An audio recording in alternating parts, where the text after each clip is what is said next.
And Dr. Simon for joining us, and I will pass it over to you now. Great. So thank you, Amy. Nice to see you again, Carlos. What do you prefer me to do? Do you want me to share slides and talk at you? I can do that for a few minutes just to give people a brief background on my interest in electronic waste and specifically electronic waste in developing countries. And then we could open it up for Q&A. I assume that's much better. Okay, good. So let me share my slides.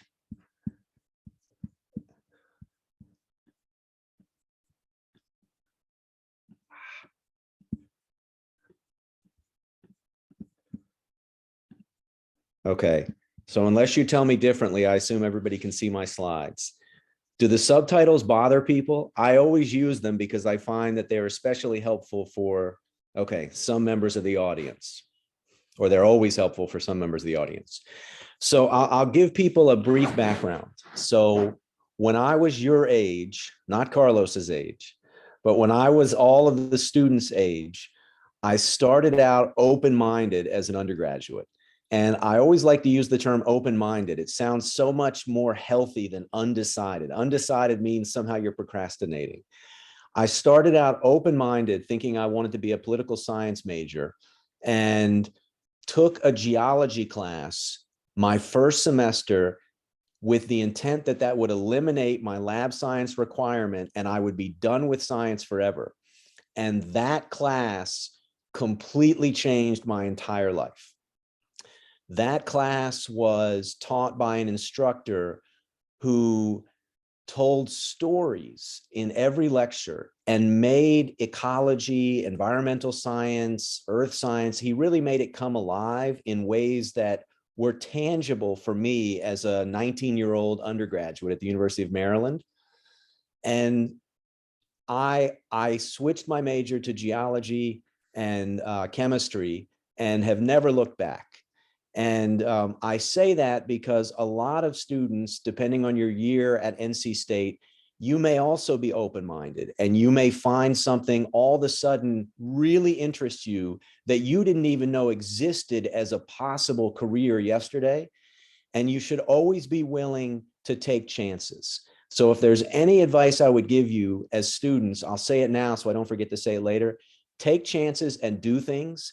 My mother, who's now passed away, I grew up in North Carolina. My mother had an attitude that I characterize as what the fuck.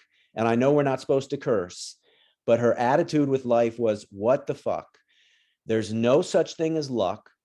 Luck is not real. It's about always being prepared so that when an opportunity presents itself, you can seize the opportunity. You can take advantage of something that you didn't even expect to happen to you.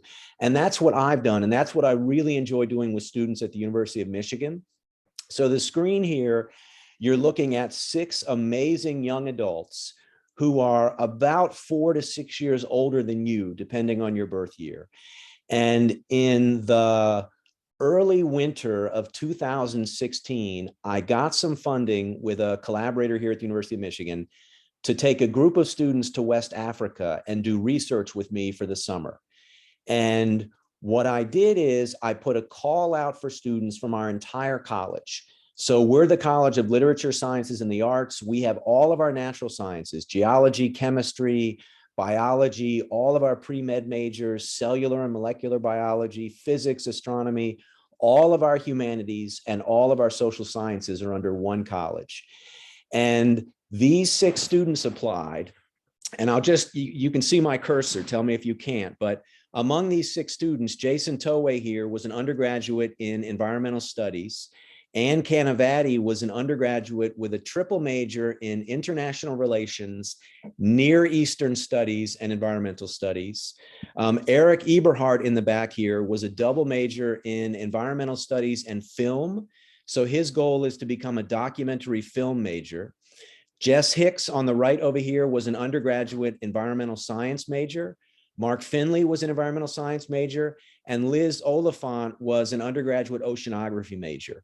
And the commonality that all 6 of these students had who applied to work with me, these were the 6 out of about 100 who applied, is they all, from the first time I met them, had that WTF philosophy. I mean, they basically said, can we do research with you? Can we go to Africa? When do we go? They had no qualms whatsoever about the vaccines you might need to get, about the, issue with malaria. So I scaffolded research projects in early 2016 for all of these students. And in particular, the e-waste case study was the brainchild, together with Anne and Jason, who were up here. And they spent 4 months in that year, from May through August 2016, going down the rabbit hole of trying to understand electronic waste. And when you think about electronic waste, it's not something that we commonly think about, but this is electronic waste. It's everything that we use that, for almost all of us on this call today, are literally part of who we are. When we think about who we are, what do we do every single day? We use technology items. We use laptops. We use hard drives. We use cell phones. We use tablets. We're on electric scooters, you name it, television, monitors. Everything in our lives is powered by electricity. And the big question, this was the question I asked Jason and Anne back in early May of 2016, what happens to all of this stuff? Right? Have you ever thought about that? If you've bought a refurbished iPhone, you obviously know there's a secondhand market for iPhones in good condition. But what happens to stuff at the end of its lifetime? All of these technology products, they have measurable and finite lifetimes. For example, if you have any of the new Apple, what are they called? The earbuds, the earpods? Apple engineers those to last about 18 months. That's how they're engineered. That's how long they're engineered to last, 18 months. And then what do we do with them? We hopefully don't throw them away, although that's probably where a majority of them end up in landfills. But hopefully we recycle them. The same is true with all of these other electronic products. So my question to Anne and Jason was, what happens to all of this stuff? I turned 50 this year. So over my lifetime, I can look at all of these electronic products. I can literally remember the first laptops that normal people could buy. I remember the first cell phones. For most of you, if I were to do a show of hands, you have grown up with smartphones. Like MP3 players were something you had when you were in preschool, and smartphones came on when you were in elementary school. Where does it all go? What we learned is that electronic waste, if I use the term waste in quotation marks there, and I'll define it, the electronic products that people use in more developed countries, the United States, Canada, countries in the European Union, Australia, New Zealand, other sort of middle income developing countries such as Chile, all of the electronics that are used by us in more developed countries, at the end of their usable lifetime for us, they almost always get packaged and they get shipped to less developed countries. Less developed countries being places such as almost every country in sub-Saharan, actually almost every country in Africa, so not only sub-Saharan Africa, most countries in South America, most countries in Central America, most countries in Asia, including China. All of these electronic goods get packaged and they get shipped to these developing countries. So Anne and Jason and I worked on a project specifically focused on understanding how what we consider electronic waste, how it ends up in the country of Ghana, shown here in green in West Africa, and what happens to it once it gets there. Now, the reason that all of our electronic goods are packaged and shipped to countries such as Ghana is that if you think about the average income of people in less developed countries, it is a rarity that somebody in Ghana can afford a brand new iPhone. It might be in a brand new, beautiful green color, but they don't have the income to afford a new iPhone. So what you find is when you go to countries such as Ghana, most people use most people are using used and refurbished smartphones, used and refurbished laptops that are affordable. So if we think about an iPhone that might cost us now, what does the iPhone 13 cost if you pay cash? It's probably $1,000. But 3 or 4 years from now, that iPhone 13, if it's still working and it's still in good condition, that can be shipped to Ghana where it might be sold for, let's say, $100 or $150. And so it's affordable. So we had Jason and Ann investigate this by doing what you might think of as a big lit review on campus before we traveled to West Africa. And then we got on a plane together and we flew to West Africa, which is a phenomenal place. If you haven't been, you should go. Whatever anxiety you have, I promise you, just get rid of it. Ghana is an amazing country. It's among very few countries in Africa that after independence, which was granted in 1956 from England, there has been no civil war. And there are some really interesting sociological constraints on that for those who are interested. It's had no civil war, and it's extremely religious, very religious, to the point where almost everybody who owns a business has some word in the business name that is in some way related to a biblical verse. Job's Plumbing Supply, the House of Jesus Barber. I mean, it's a really interesting place how religion is woven into the society. So we flew to Ghana, and I'll use my cursor here. So here we are. Here's the country of Ghana. I'll trace it out. To the west is the Ivory Coast or Cote d'Ivoire. To the east is Togo, and Ghana is here. And the population centers in Ghana are Accra, which is the capital here on the Atlantic Ocean, and Kumasi, which is about a 1-hour flight north. In Accra, if we look at the aerial photograph on the right, this is a photograph taken about 30 years ago. And what you're looking at on the top, this is the Atlantic Ocean. And then we have an estuary and a river here. And everything that I'm tracing over here are wetlands. So they're seasonal wetlands that are wet all year. And then the water level rises and falls according to the annual amount of precipitation. But this is an area called Agbogbloshie, what it looked like several decades ago. And over the last few decades, it has been radically transformed. This is what it looks like if you go to Agbogbloshie today. And so here we actually have, this is Eric Eberhardt, this is Jess Hicks, this is, I think this is Jason in front of Jess, but we're walking here into an area called Agbogbloshie, which is an area in southwestern Accra that has become the place where electronic goods, after they no longer work, after they cannot be refurbished, get sent. Now, I took this photograph walking into Agbogbloshie, which says no dumping of refuse here. Offenders will be prosecuted. It's a sign only. There's no prosecution.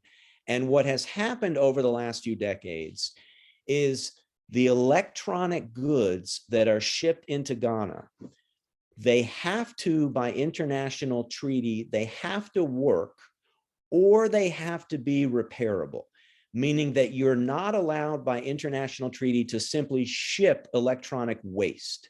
It has to be either in working condition or it has to be repairable.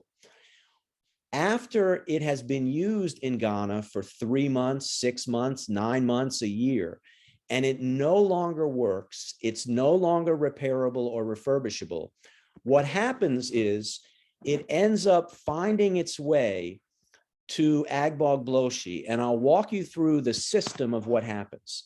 So very early in the morning, about 6 in the morning, this is a group of men where the gentleman here in the front owns the cart. So the cart is the 4 wheels that you can see, 1, 2, 3, 4. And on the cart, he's got several electronic items. These 3 men, here, here, and here, they assess each of these items, and they're literally using their eyeballs to try and figure out what metals are contained within these electronic goods that they can extract and sell. So they're looking in particular for metals such as copper, aluminum, tin, gold, and they're making the judgment in real time how much metal could be extracted from this particular electronic good, and there's a money exchange. So this gentleman here on the left owns the goods on the cart. These gentlemen will decide to buy the goods. And then when they buy the goods, this is another example of somebody on a motorized cart. You can see all of these old TV screens that many of you probably remember when you were younger. We all used to have these massive TV screens that had these giant cathode rays in them, and now everything is flat screens. So the same process here, where this gentleman, he owns all of the electronic goods on the cart, and then these guys are assessing what metals they contain.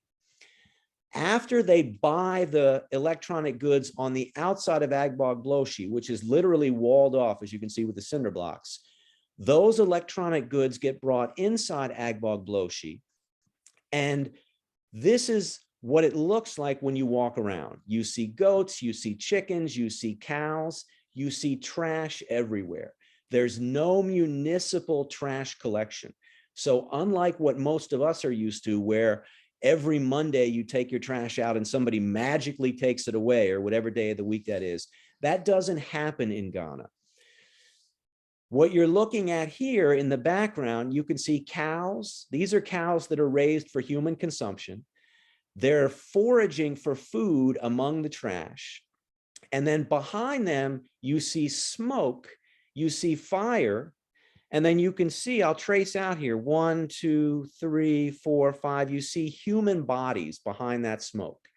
Now, if we go backwards and we look here, what makes up the outside of all of these electronics? It's plastic. And plastic is combustible, meaning that it burns.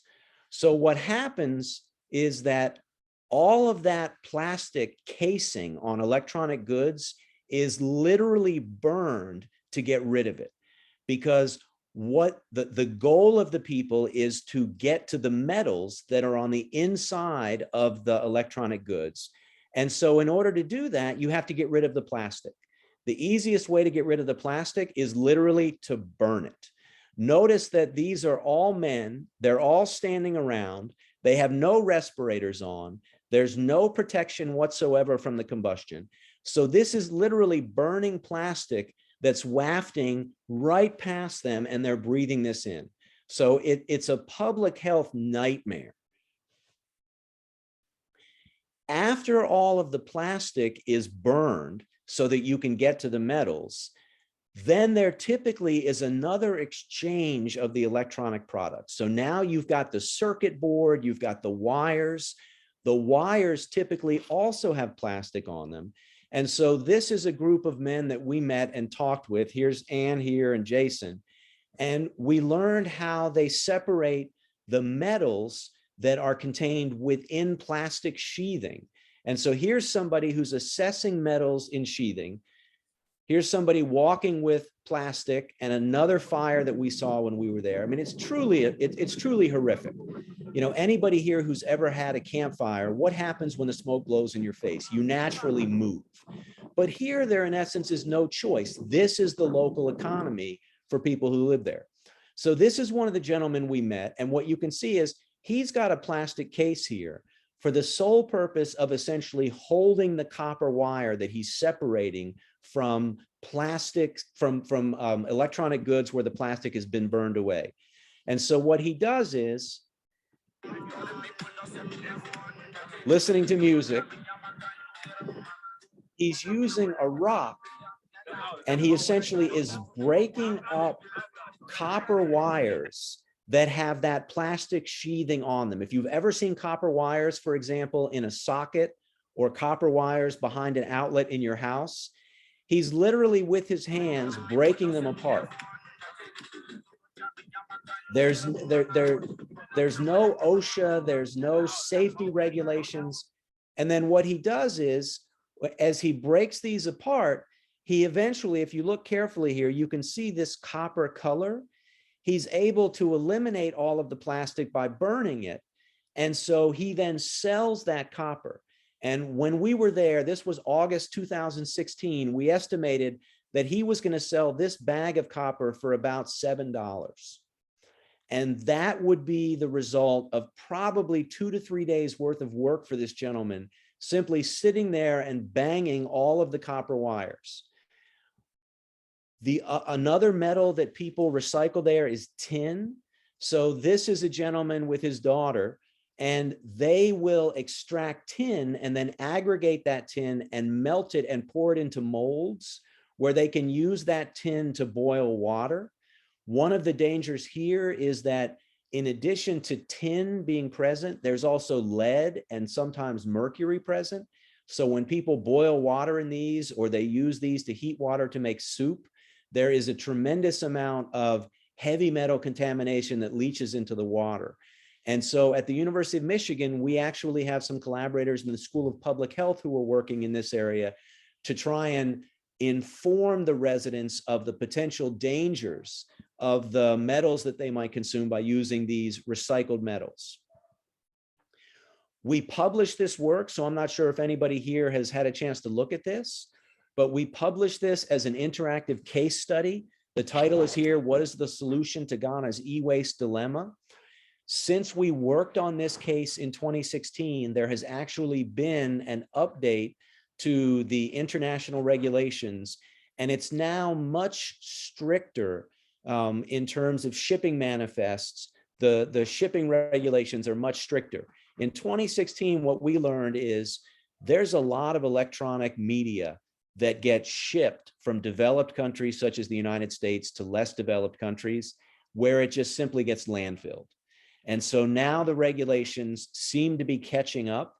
But the important thing to remember here is that all of the used electronic goods that for us become too slow, they're not trendy, we want the newest thing, there's an important role for them to be shipped to countries such as Ghana because they're affordable, right? The average income for somebody working in Ghana is an order of magnitude lower than it is for the average income of somebody working in the United States. So there's an importance for all of these electronic goods to be shipped to developing countries. What's critical is that we need legislation and international regulations to work to disallow countries from permitting these types of operations to take place. So the two students that worked on this with me, Jason, after he graduated from the University of Michigan, he earned a master's in public health from Harvard University and then worked for the EPA in Atlanta. And he's now in a graduate program at Stanford University focused on public health. Ann Canavati earned a master's degree in sustainability from Columbia and then worked for 4 years in Washington, D.C. doing sustainability policy work for a firm that is chaired by Ernest Moniz, who was the former Department of Energy Secretary for President Obama. And she just recently, in the past few months, left, and now she's working for Deloitte, which is a big consulting group where she's involved in sustainability regulations. So I'm going to stop there and open it up for questions, comments, questions, anything anybody asks, wants to ask.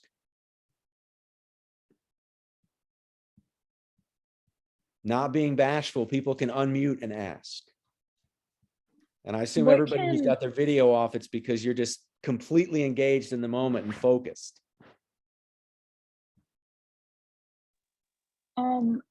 What can we do as consumers to like prevent, you know, excess electronic waste? So among the things that we should do is make sure we recycle all of our electronics. Even here in the United States, we have a lot of problems where electronic media are landfilled. And if they are disposed of in landfills that are not properly lined, the toxic metals in those electronic media, they can be leached into local groundwaters where they can have adverse effects. So I would be willing to bet for most people on this call, there is at least once, if not a few times a year, there is what at least here locally is called an electronics recycling day.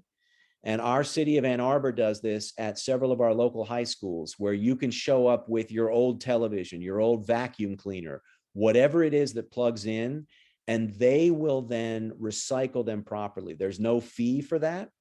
So we have really tried to spread the word in our local community for people to do that. Now, that said, Michigan, I think we're the worst in the country for recycling. So there's a lot of work that we have to do.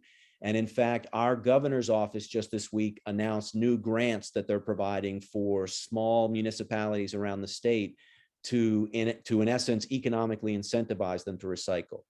The key is don't throw it away. Even those Apple EarPods, they can be recycled. Not all the metals in them can be recycled, but the metals, for example, copper and gold and tin and lead, the companies like Apple and Samsung, Tesla is doing this now. Each of those companies are working on what we call sort of close the loop. So if they sell an electronic product that contains a variety of metals, and the average smartphone has about 70 elements from the periodic table in it, those companies are developing their own internal recycling technologies so that they can reuse the metals in their next products. That is really still in its infancy. And so I would imagine over the next 10 to 30 years, we'll see that become the norm. So the easiest thing is make sure you recycle. Don't throw things away. The second thing is make other people aware that you can recycle those, that you don't just have to throw them away. For example, Apple is among the companies that they will buy back your products, or they will allow you to recycle them back through their store. And I can't remember the name of their system. I want to say Daisy, but that doesn't sound right. Anyway, they're working on these technologies. You can also work to make sure that elected officials are made aware. For those of you who are into poli-sci and into campaigning and voting, make sure that the candidates you vote for are aware of the need to improve recycling. I think the stat that I learned this week in the state of Michigan is only 16% of the population of Michigan has curbside recycling. So even though in the state of Michigan, every time you buy a bottle or a can that is carbonated or alcoholic, you pay a 10-cent bottle fee and you pay a 10-cent can fee, more than half get thrown away because it's not convenient. So we have to work to make it more convenient. I don't know what it's like at NC State. I'm curious, like in your dorms, is recycling a thing? Is it easy? In the dining halls, is it easy to recycle or compost? So we did, oh, you go first. We did talk to NC State recycling team last year, and like the recycling, I think infrastructure is across campus and even for electronic waste recycling.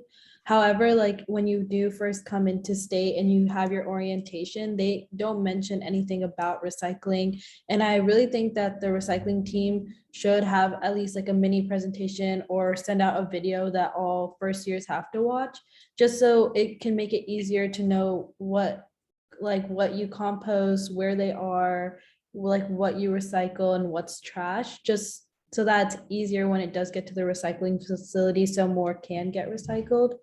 And actually for electronic waste recycling, for anyone who's moving out, they do have yellow bins outside, like near the compost, I think near like the Tri-Towers and Owen and Tucker, that area. So if you guys do see yellow bins and have any electronic waste you want to recycle this while the semester ends, or at any time really, I would utilize those, or the buyback programs that a lot of companies have now. Yep. Yeah, so I think oops. Go ahead. I was gonna say, I think it's interesting too, like, and at least the dorm I'm in the Tri-Towers, and we have trash chutes, and they give you a recycling can and a trash can, but then like when you first move in, they tell you if you want to recycle, you have to take it all the way down and like to like a centralized location to recycle. So a lot of people just turn them both into trash cans, which is kind of sad, I think. Yeah, one that I noticed yesterday, we had a student event and food from Chipotle was brought in. And Chipotle, now when you buy things as takeout, the bottom is a paper material that's compostable and the top is aluminum. and I saw students throwing the whole container in the trash. And so I said, wait a minute, take the aluminum and put that in the recycle bin, and take the bottom part, the paper, and put that in the trash can. And, I didn't do it in a way, I wasn't, admonishing the students for doing that, but little things like that we don't think about. You get some takeout, it's a combination of aluminum, and aluminum is among the easiest metals to recycle, but much of it gets thrown away. We do a good job recycling things in bulk. For example, steel is recycled at a relatively high rate because most steel is recycled from buildings or vehicles. But it's all of the metals that we throw away that are in the small disposable products, right? So next time you go to Chipotle and you get something, you're like, oh, the top is aluminum, the bottom is compostable, throw the aluminum into the recycle bin. Exactly, Carlos, you just split that. So somebody had a question in the chat here. Are there any proposed economic plans to replace the income from metals in electronics for those in Ghana? The answer is yes. It's really hard.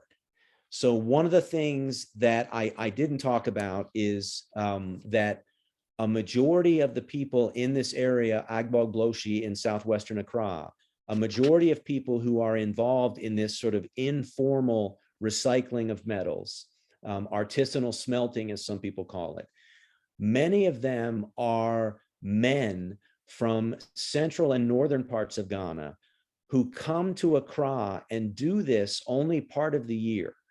And typically what they'll do is they'll come to Accra, they'll live in a slum adjacent to Agbogbloshie.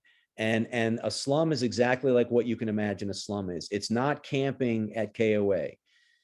It's a slum. And they'll live there for a period of maybe 1, 2, 3 months, earn as much money as they can, and then travel back to where their home village is in central and northern Ghana for the farming season. So the number one economy in Ghana is mining. Ghana is a big producer of the metal gold. Number 2 is farming, and it's farming things, for example, cocoa. So everybody here who loves chocolate, I'm a total chocoholic. For me, I'm bougie. I want 100% chocolate. Like, I don't want, if sugar's the first ingredient, that's not chocolate. That's American chocolate. I want real chocolate. The number 1 producer of cacao in the world is the Ivory Coast, and the number 2 producer is Ghana. And so a lot of these men will travel back to work the cocoa farms. And then after that season is over, they return to Accra. So when we were there, and in subsequent years, we've gone back, we've met with people who are in Ghana's parliament. They have a parliamentary system that follows the British parliamentary system. And we've met with a number of people in their parliament to talk about creation of jobs. The challenge is it's seasonal. So that you're sort of left scratching your head. You have people who are farmers, and then during the quote non-farming season, they travel to Accra to pick up this extra income. And what are they going to do for that 1 or 2 or 3 months? So there is effort to try and figure out how to provide jobs for people, but because they're transient, that makes it really complicated. Hey, Dr. Simon, I had a quick question. It might be a little off topic from what we're talking about now, but I just wanted to hear your opinion on how export of e-waste might change in the next few decades, because I'm sure you saw when you were there that a lot of the e-waste is a little outdated, like cathode ray tubes and the big chunky electronics. Yep. As like those, I read in a paper about a year ago that a lot of the e-waste is being it's transitioning from out of those chunky e-waste electronics, and it's going to be the more complex, smaller devices. And as you can see, like our devices get a lot smaller. Yep. What do you think the future of e-waste in these developing nations is going to be like as the devices get more complex and the materials used in them are more hazardous and such? I think we will need regulations that will, in essence, force companies who manufacture all of these small, complex electronics like smartphones and tablets and laptops We need regulations at the national and international level that will force those companies to essentially engineer new ways to recycle all of the metals embedded within them. And the reason I say we'll need regulations is right now, it is less expensive for a company to buy virgin metals from the open market to make, for example, a smartphone. That is less expensive than it is to recycle an existing smartphone or to recycle 1 million existing smartphones and reproduce those phones. Much of that has to do with the fact that among the metals in electronics that are the most challenging to recycle are what we call the rare earth metals. That's that row of metals, the lanthanides at the bottom of the periodic table, where they're always pulled out of the periodic table and put at the bottom. What are, like, atomic numbers 59 to 73, I think, lanthanum to lutetium. It is the 95% of the world's rare earth elements are mined in only a few places in China, where labor is really cheap, environmental regulations are effectively non-existent. And as a result, those rare earth metals, when they are made available to the global market, are really cheap.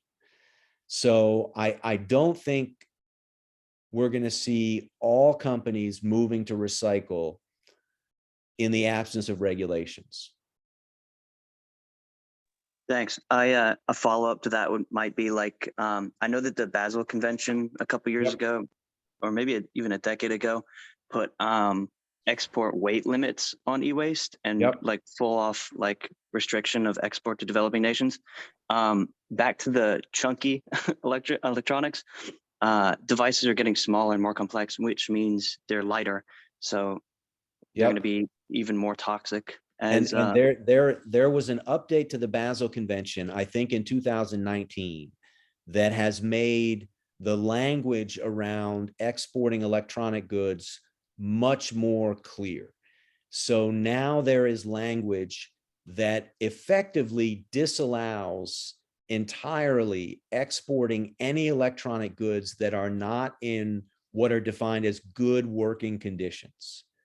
Now, a big question is whether or not companies are adhering to that. And that comes down to inspections done, random inspections by the Border Patrol in the United States, random inspections done by other countries.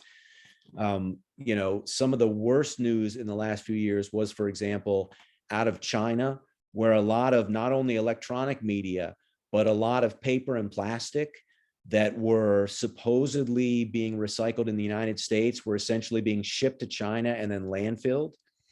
So yeah, the Basel Convention was a good start. It was updated with more strict language in 2019. And I agree with you, simply by doing it on a weight basis seems ludicrous. It should be done on a unit basis. Anything that doesn't work cannot be exported. That should be the law. Yeah, I agree. And I think a lot of it is a lack of knowledge, because a lot of people don't really know the dangers of e-waste. So it's not that big of an issue if somebody's cheating in exports. Absolutely. Thanks again.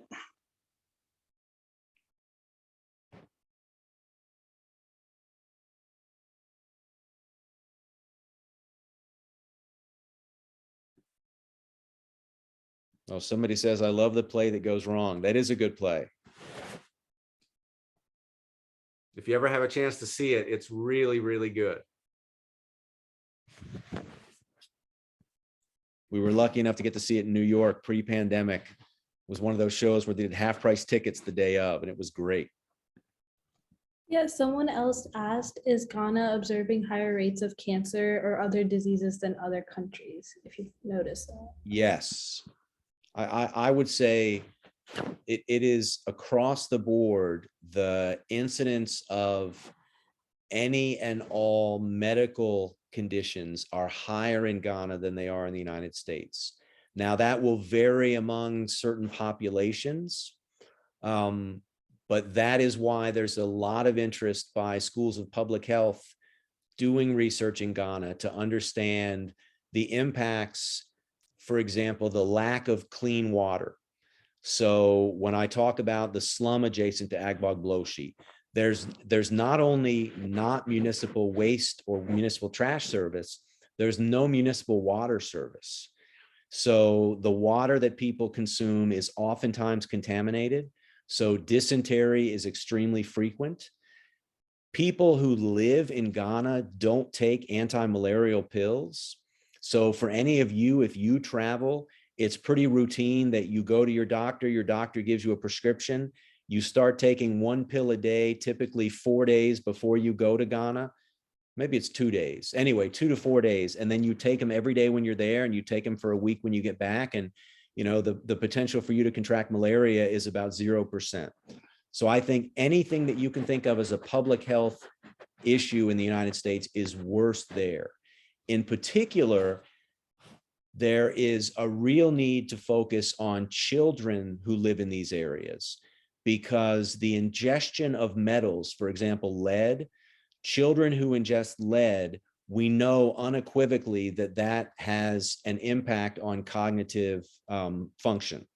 And so if you've heard anything about the lead crisis in Flint, Michigan, which is about an hour north of me, it's the same thing throughout much of the developing world, where you have small children, and in this case in Agbog Bloshi, a majority of the children are running around with bare feet.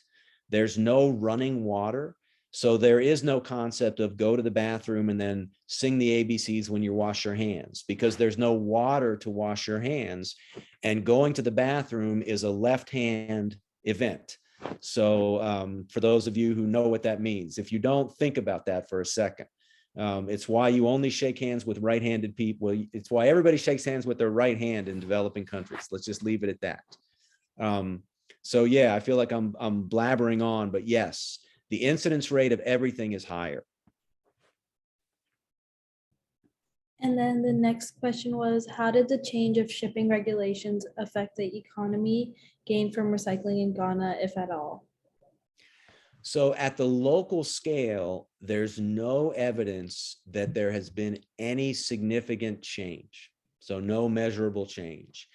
And it could be because the updates to the Basel Convention in 2019 are relatively new. It could be a lag time owing to COVID. So, you know, I think we'll need longitudinal data out over the next 4 to 6 years to see if there's any impact. One of the things that we've been working with local people there to try and help with is to somebody who had the question about how do you replace this economy? You've sort of got an informal economy of electronic recycling. And if that no longer exists, what do you do? One of the thoughts is to entice international companies to partner with, in this case, Ghanaian companies, but it could be with companies in India or Brazil or other places, to build recycling centers and provide training for people to do the recycling. You know, that is something that on average will be less expensive to do in Ghana because the overall standard of living is lower. So there's an effort by some members of the Ghanaian parliament to try and implement that.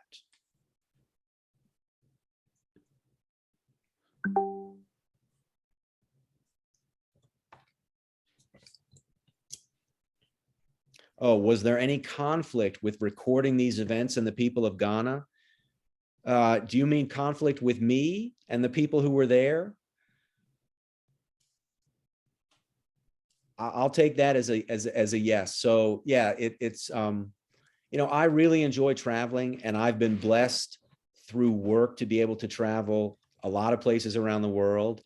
And my first trip to Ghana to visit Agbog Bloshi was it was a little eye-opening. When you go to Agbog Bloshi, it's truly a walled city within a city.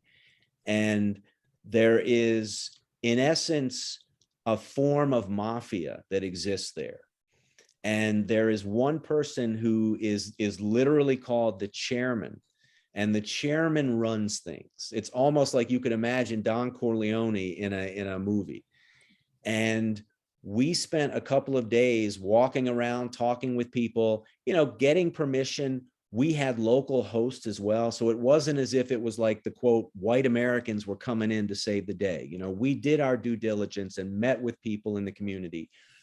And on the third day, the chairman asked us to come and meet with him and was offended that we had not asked his permission. And, you know, that was a moment in time I'd like to never relive, because I was sitting there looking across, you know, and here I had two cookie cutter American students, 21 years old at the time, both of them. And there was that, oh boy moment, like what happens, like, you know, and I don't say this with any disrespect, but, you know, they could have just disposed of the bodies and nobody would have known, right? I mean, all people knew is that we went to Ghana and passport control checked us into the country. Otherwise, they could have just disposed of the bodies and, oh, well, we would have just gone missing. So that was the only conflict that I've had. And I wouldn't even call that conflict. It was more, and that was on me. I didn't appreciate the details of how the sort of the informal administration of Agbogbloshie worked. And so since then, we've done a much better job of trying on similar case studies that we've done a much better job of trying to understand the sort of the sort of informal, unwritten administration that might exist, and making sure that we pay our respects properly.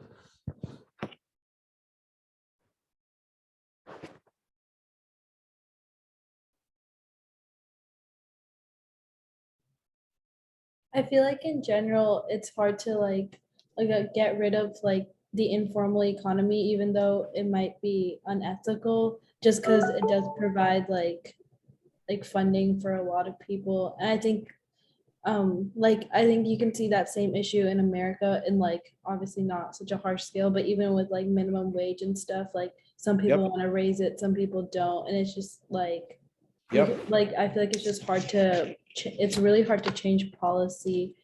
But do you think your research has led, you said it did lead to some changes in the policy, could you talk more about those? Yeah, so I think the research that we've done, the biggest impacts have been on the students who participated. So all of the students that have worked on, well, in this case, Ann and Jason on this project, and the dozens of other students who have worked with me on similar projects, without tooting my own horn, every one of those students has pivoted in some way career-wise. And that pivot was caused by their real world engagement with people who are negatively impacted. So for example, you can teach students a lot in a classroom in Raleigh or in a classroom in Ann Arbor, and students are smart and you get it, but you really get it when you're on the ground. And so I think that would be the biggest impact, is the research impacts on the students who have been involved in these projects, and each of them pursuing graduate degrees and careers in fields where they want to have tangible impacts on communities. In the case of Jason, he has worked with the EPA, and he is a native of Georgia, and he's very interested in public health in African-American communities. And so that is his long-term goal. And Ann, when she worked in public policy in Washington, she was on a team that was really instrumental in advocating during the Obama administration, and then even during the Trump administration, advocating for renewable energy. So in terms of policy wins, among the things that very few people hear about is that during the Trump administration, they did a lot of stuff that sort of set back renewable energy, but they also moved a lot of renewable energy projects, for example, offshore wind farms. And so Ann was involved in that, you know, working with Republicans and Democrats on Capitol Hill to convince the Democrats that we need to move on renewable energy.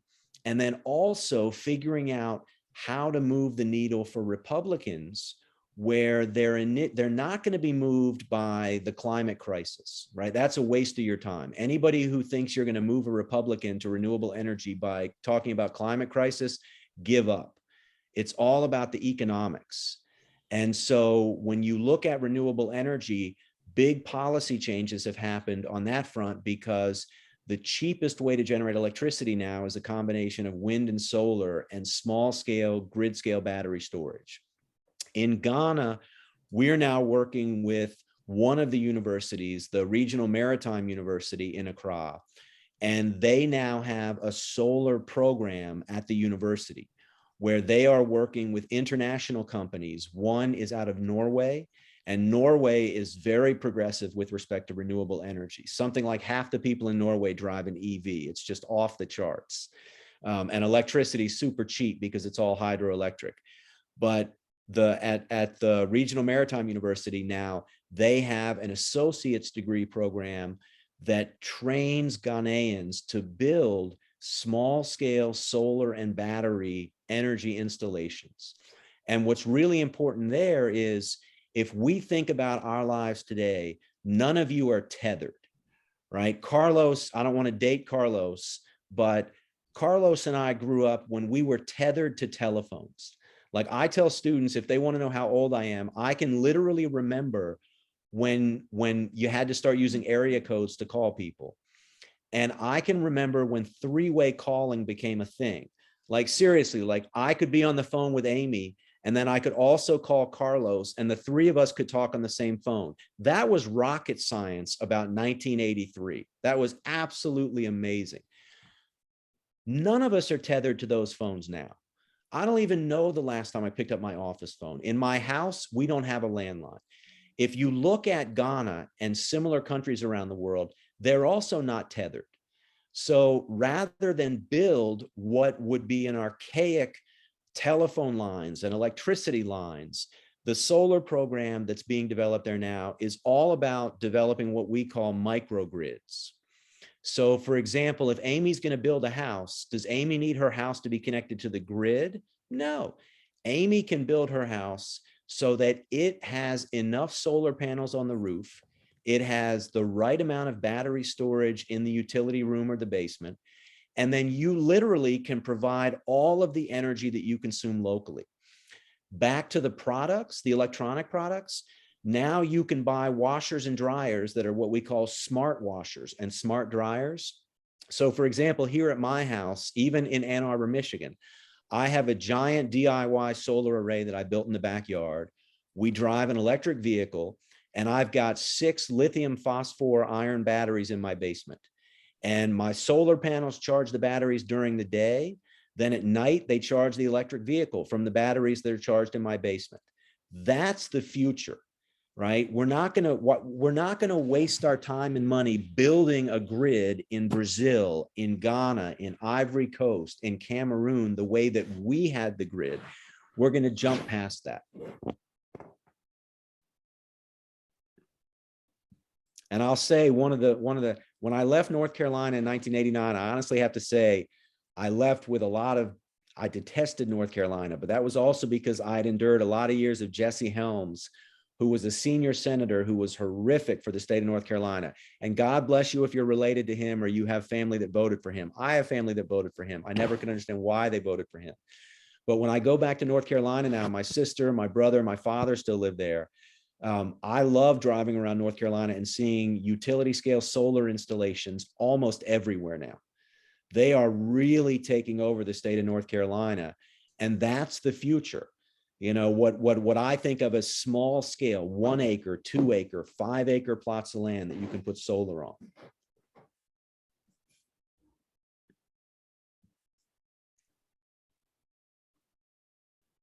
All right, I know somebody says you hate smart appliances. Honestly, I just want a normal manual washer and dryer, but you'll get used to it. I promise you. Right, as somebody who, I was born in 1971, I can remember when cable television had 4 channels and the remote control was tethered to the TV, and you walked around with a big box, and all you could do was go from NBC to CBS to ABC to PBS. And I think we had one local channel that was a religious channel. And now you have, Jesus, what do we have? Like 1,000 TV channels, and 999 of them are a total waste, but the cable companies make you bundle them all together.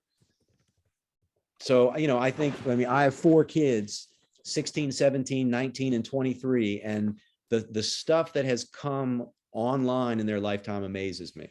All right, so I'm going to stop talking. Who has another question?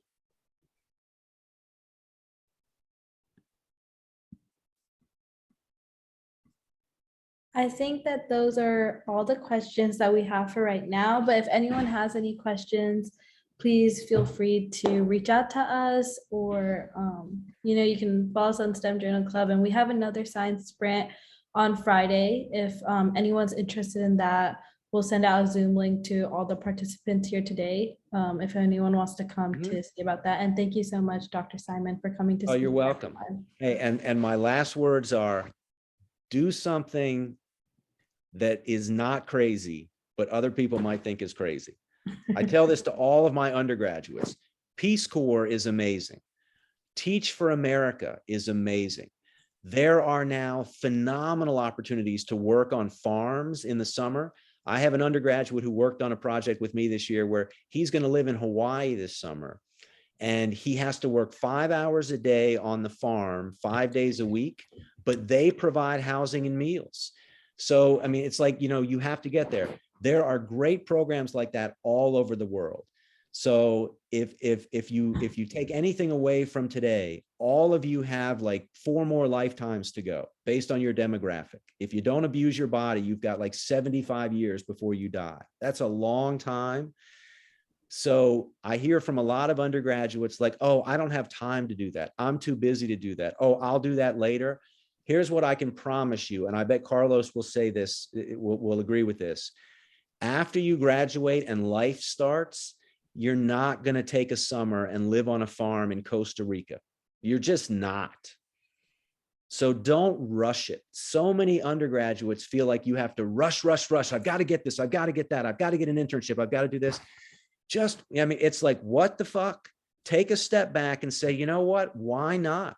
Why not move? I know another student who's going to move to Ecuador this summer and work on a coffee plantation. Why not? All right. Well, thank you very much for inviting me to talk. And I hope everybody got something out of this, and have a great evening and a great end of your semester, everybody. Bye. Thank you.